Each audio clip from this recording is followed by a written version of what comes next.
Greetings and welcome to Writers on Writing. Writers on Writing is paid for by Medgar Evers College Radio. I am Dr. Brenda Greene, Executive Director of the Center for Black Literature, Director of the National Black Writers Conference, and Professor of English. Writers on Writing comes to you every week and gives you, our listening audience, an opportunity to listen to writers, tell their stories, talk about their craft, and talk about their work. I am very, very pleased to have with me the author, Wayétu Moore. Welcome, Wayétu. Thank you for having me, Dr. Greene. Thank you for making this an important show. So, Wayétu Moore, for some information about her, is the author of a memoir, The Dragons, the Giant, the Women. And that book was a 2020 New York Times Notable Book Award. It was one of the 10 best nonfiction books of 2020. It was one of the 5 nonfiction books of 2020 for Publishers Weekly. And it was longlisted for the ALA Andrew Carnegie Medal for Excellence in Nonfiction. And it is a finalist for the National Book Critics Circle Award. Wayétu Moore is also the author of She Would Be King, which was named a best book of 2018 by Publishers Weekly, Booklist, Entertainment Weekly, and BuzzFeed. I loved both books, and you are a wonderful writer, and I'm pleased that you, again, are able to join us. Of course. So your book is a memoir, but of course it reads like fiction, and you use magical realism to tell your story. And you really focus on a lot of themes: politics, colorism, the reality of the immigrant experience, mother-daughter relationships. You celebrate women. You do so much in that memoir. And I think that's why I thought about it reading as a novel and not so much as your real story. And you have a very, very interesting story. So I'd like to begin by asking you, why did you come up with the title, The Dragons, the Giant, and the Woman? Tell us about the origins of that. And as you said, you're telling that, why did you decide to write this memoir at this point in your life? Because you are a young woman. So the great thing about, answer the last question first about why I decided to write it at this point. The great thing about creative nonfiction is that you can really write a memoir about any period in your life. It could be about a summer. It could be about a central figure. It could be about a relationship, and that can essentially compose an entire book. It's different from autobiography, which suggests that it's chronological and it covers a person's entire life. So creative nonfiction and the memoir genre over the past couple of decades has really given the flexibility, writers the flexibility to cover periods of their lives before a traditional autobiography would be written, right? Which is much later on.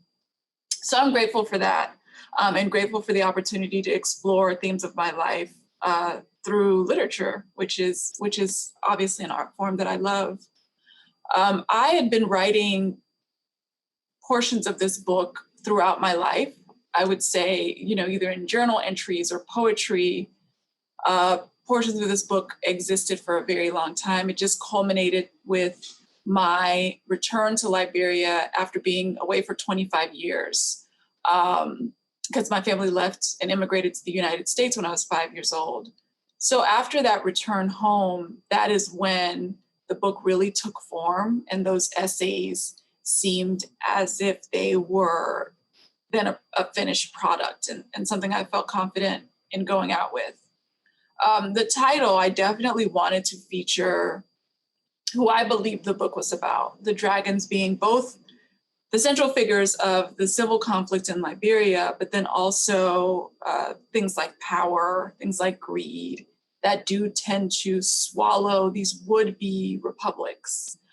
My father as the giant, and then of course, most prevalent, the women who were very much a part of my family's escape, have been a part of my life and have inspired me. You said that it reads like fiction. So I consider myself a novelist. I don't think that I'm going to write any more creative nonfiction after this memoir. So because I'm a novelist, the way that I approach fiction writing is that you typically have themes. You say, you know, I want to write about sisters. I want to write about a relationship. I want to write about a family. And then you develop plot and story to concretize those themes. Whereas memoir is the inverse of that, or creative nonfiction is an inverse of that, where you have a plot and you have a story that is very concrete, and you're trying to pull thematic abstractions from that story to then be relevant to your reader and hopefully inspire them in some way. And the way that I approached my memoir was actually very much like fiction, where I said, you know, I want to start with the themes first and these abstractions first. And then I will pull from my story and my personal history something that is concise and concrete for readers. Oh, that is really, really interesting, because, you know, most people, when you think about memoir, they're trying to capture slices of their life, but approaching it as a novel is what has made it rich. And you've used those literary techniques, you know, around dialogue and, you know, a lot of strong imagery and the theme. So I that's a very interesting way to talk about it. Who did you think your audience was? Who was your audience when you were writing this?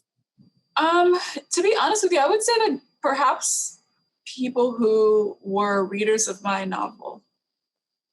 I believed that I was getting some questions. I do think that when you are a writer who assumes a certain identity, when you're on book tour and when you're talking about your work, you end up answering questions about that identity more than you do about your artistry. And I wanted to just put something out there and say, hey, here goes the story. You can read it. This is why Liberia inspires me. This is what my background intimately has to do with Liberia, and just offering it to those who were already consuming my work, so then I could get back to the artistry, to be very honest with you. But then otherwise, you know, I would say that there are, when you're from a place of Liberia, you get used to other people telling your story, whether it's anthropologists or historians or whomever. You get used to these outsiders and those without authentic experiences sharing what the country is about. And that's why you have so many misrepresentations of countries on the continent, is because our voices are largely missing from the canon. Right. And so Go on. I'm sorry. And so I wanted to add my voice to the mix in hopes of inspiring others who are from there, who have stories worth telling, to add their voices to the canon as well, because that's the only way that we'll get closer to authentic representation. Well, you packed a lot into that response. So I want to just go back. First of all, when you were talking about the genesis for writing this, you talked about having essays, but you also talked about using literary techniques. Mm-hmm. So this speaks to craft. Mm-hmm. Did you begin this by writing a series of essays on these topics, or essays related to the themes and then add the literary elements? Can you talk a little bit about that? They were personal essays, and I can't say that I think too much about literary elements when I write. I think that the literary elements that emerge in my work are part of my cultural inheritance of storytelling. The way that my mother, my grandmother, my aunts told stories had very formal literary elements in it. I mean, it was oral, but they were the way that stories were crafted and how I was introduced to story. There was a formality there in the telling of it that had not been standardized. And that is because those are my influences, that I believe is what emerges in my work and what might read as standardized literary elements. And obviously I'm pulling from my training. I do have formal training. I do have an MFA. I did go to writers' clubs and various writing institutes. And that's when actually I realized, the way that my and told stories they have examples of everything that I'm learning here.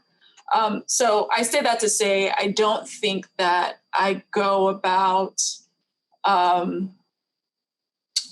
integrating some of the formalities of literature as rigidly, perhaps, as some writers do, or I just try to tell a story. I try to write an essay, and sometimes literary elements emerge, sometimes they don't.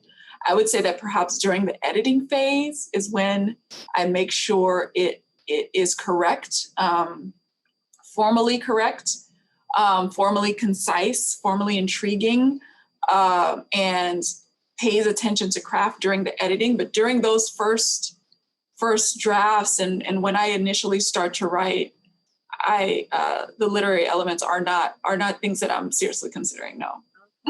So let's move from your craft to the themes. And you said part of why you wanted to tell this is to expand the representation of Blacks and Africans, and to look from a very authentic and more realistic experience of what that was like. So what are some of the themes that you thought were very important to capture in this work? And as you talk about that, if you can zero in on the gist of your story. I don't want to give your memoir away. Okay. But just to talk about some of the themes that emerged and that you thought were important as a result of the kinds of questions you were getting when you did your book tours. Okay. So my story in a nutshell, my family, I was in Liberia when I was 5 years old with my father, my two sisters, and some caregivers. My mother was in New York at the time. She had a Fulbright scholarship to Columbia. She was attending Columbia when the war in Liberia started. And the story covers how it was that we were able to escape the country, as well as my formative years in the United States and Texas, and then my eventual return to the country. The themes that I was most inspired by, obviously, I think growing up in the South, I always thought about gender roles, and also growing up in a fundamentalist Christian household, I always considered gender roles and how women tended to orbit around the stories of men. But it just didn't match my own lived experience. I had so many examples in my life, particularly in my early life in Liberia, where women had ended up saving our family or saving me in some way. I knew that every time you hear about a civil conflict, particularly things that happen on the continent, and child soldiers, the story it heavily leans into the experiences of young boys, but not young girls. And there were child soldiers who were young girls. And so I definitely wanted to explore that theme as well. The both macro and micro ways that women's stories are overshadowed by their male counterparts. You also embrace, in addition to embracing women and telling their stories, you really focus on embracing your own Blackness and the issues that arose with colorism, and even, how that ends up really getting played out when you are in the United States. Can you talk about those themes and issues? Sure. When I was in Liberia, I left Liberia when I was 5, but I didn't know I was Black until I moved to Texas. I mean, that's something that's very new. That's a very American thing. Attention to color, attention to skin tone, attention to race in a way that is so acutely given in America, particularly in the South. And so all of the women that I knew that considered themselves beautiful, and all the women that I would hear the men in my family talk about who they considered beautiful, were all dark-skinned women. It wasn't until we moved to America and outside of my home, because my mother had the total confidence. She never told me that I couldn't play in the sun. I just never got any sort of guidance from her that led me to believe that there was something that I was lacking, or there was something that was wrong with me in this context. She had full confidence. So did my aunt. So I grew up having confidence. It was only in these interactions and confrontations with people who had this psychological inheritance that I was introduced to the sort of respectability politics of color and presentation in a way that was foreign to me. And I think that what is the most powerful about that is that racism really is something that's learned, right? Like it is something that is learned, because when I didn't have a concept of it in moving here, and many immigrants don't, but you spend a certain amount of time in the United States and then you learn the language of the States, and many people are resistant to it, to accepting America as it is. I do still think that I sometimes see it differently than others, because I'm an immigrant and have an immigrant background. But I think that that's always been extremely powerful and something that I wanted to explore in the work. And that really comes across, as I said, you really get into those themes. As a writer, you are really carrying on a tradition. I always think about writers talking to other writers and continuing their story. So in addition to continuing your own story, I think about what She Would Be King. It's really you give an historical view of Africa and use a lot of magical realism and the heroism and sheerism and those stories. Who are the people you're talking to when you are writing? Who are the people? I guess another way of asking that is, who are the people you're reading? What tradition do you think you are carrying on as a writer? Mm-hmm. And I think I might have covered this a little bit before, but my introduction to storytelling, as I told you before, was my mom, my aunt's grandmother, and they always considered the world to be much, much bigger than what I learned in school. And what I mean by that was that there was no way that my indoctrination in public school or just in school in general could cover the spiritual bigness that this universe suggests. And my parents' stories, my grandmother's stories, my auntie's stories were always in conversation with that bigness. The fact that there perhaps was a time in human history where the supernatural was the norm. And not only, and it's obviously of cultural significance, but outside of cultural significance, it has religious significance as well, because the stories I was raised on from the Bible all had fantastic elements. And so to answer your question, I am always in conversation with the possibility of our world, with the reality of its bigness, which usually gets ignored, with the invisible dimension, which I think is something that, at least now in the world with things so chaotic, that there is meaning in just about everything. And that's something that I want to make sure that in my work is always prevalent and featured. Okay, so just to extend that, which writers are you reading now? Right now, the book that I am currently reading is Robert Jones' The Prophets. I try to keep a poetry book close to my bedstand, and it's currently Natalie Diaz's work. I am working on another novel, so when I'm writing, I am usually just reading a book of fiction and then some poetry, just to keep the lines as thick as possible. And so those are the two books or two people that I'm reading right now. Just to extend that even further, which writers, or could you name writers who have influenced you as a writer?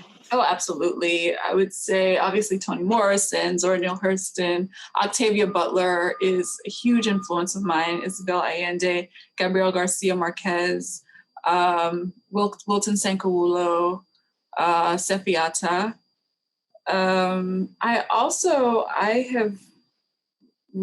I've been in love for a very long time with the Old Testament verses, Proverbs, Ecclesiastes, Song of Solomon, and still to this day will read those and reread those when I have opportunities to. So we have emerging writers who listen to us and people who are interested in really getting into their own writing, and creative nonfiction, as you said, is really growing as a genre. What messages can you give to emerging writers and to our student writers? But just back up, do you teach writing now? No, I don't. I mean, I'm doing a workshop with the Center of Fiction this fall, but the last time I taught was spring of 2020. So about a year and a half ago, I was at the New School, taught in the MFA program there.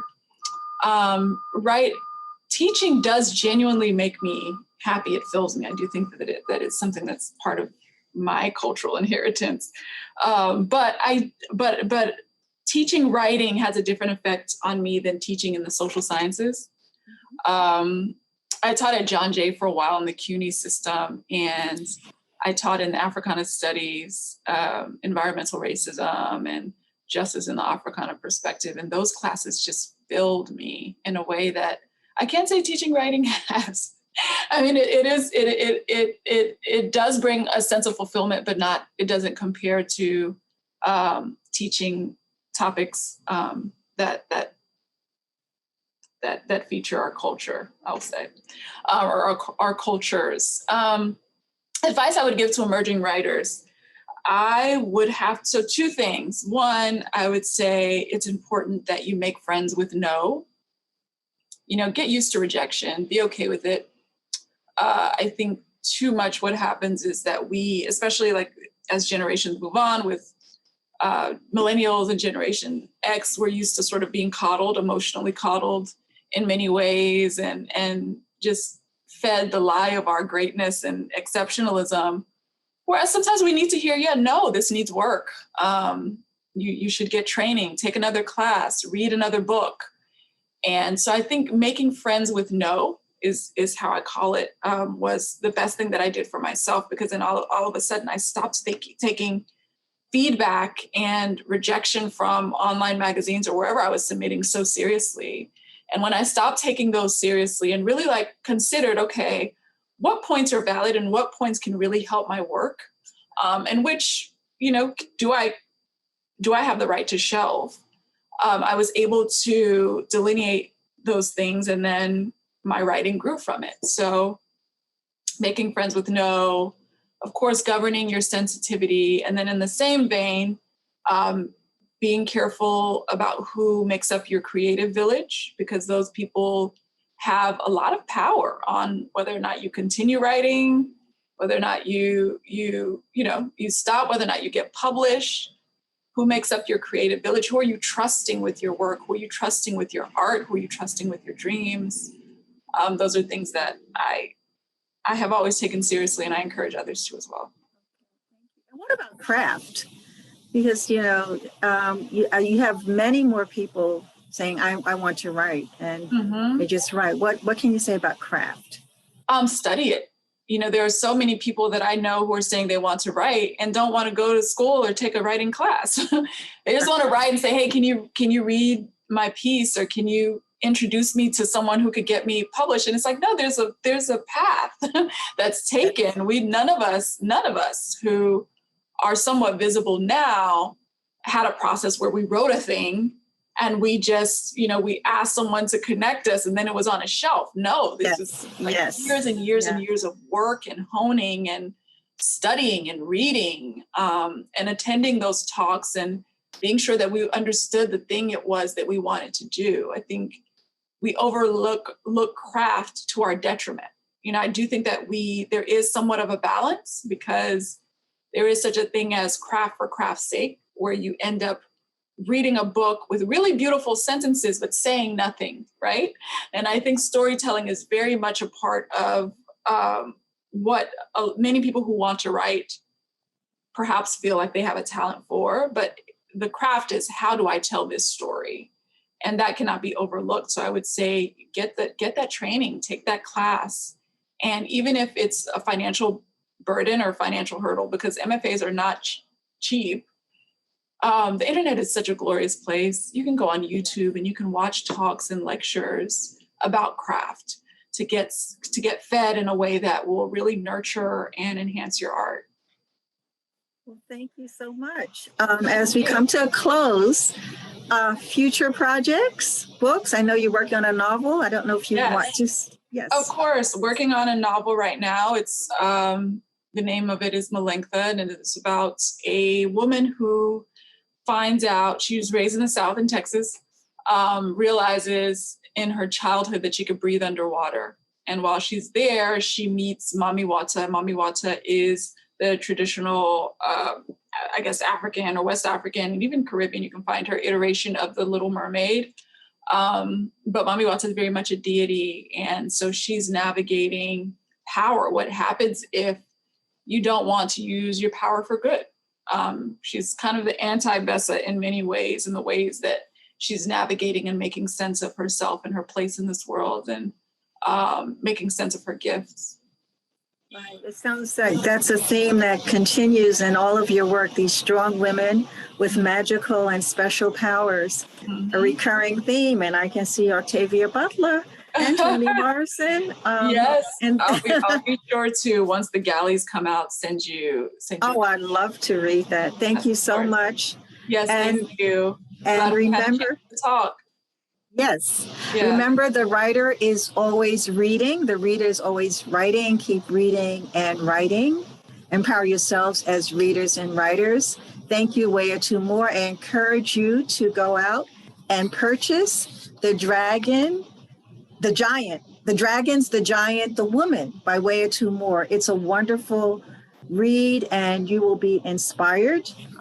This radio broadcast is paid for by Medgar Evers College. And you can also watch this on YouTube. So stay tuned.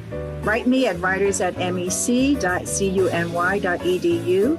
Visit the Center for Black Literature website to get an update on our programs and to be able to listen to or watch this video.